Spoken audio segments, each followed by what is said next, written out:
Au Québec, en construction, on fait ce qu'on appelle des contrats d'entreprise à forfait. Techniquement, ça veut dire quoi? Ça veut dire que ton client ne serait pas obligé de te payer jusqu'à temps que tout l'ouvrage soit exécuté. Normalement, ce n'est pas ça qu'on fait. On fait des décomptes progressifs puis on fait des avances sur le prix final à payer. Mais dans cette structure-là, pour protéger le propriétaire puis pour être certain que l'entrepreneur finit la job puis la finit correctement, on a ce qu'on appelle la retenue.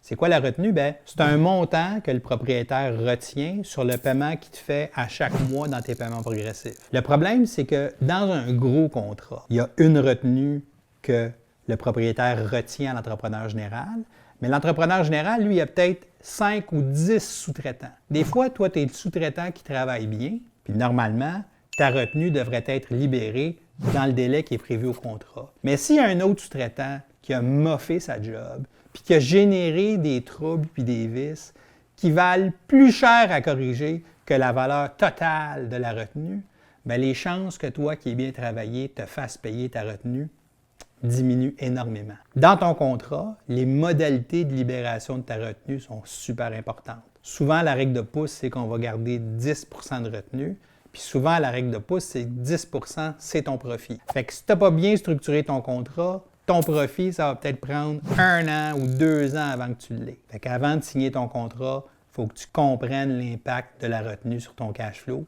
puis que tu t'assures que les clauses dans lesquelles tu vas travailler sont des clauses qui sont acceptables pour toi.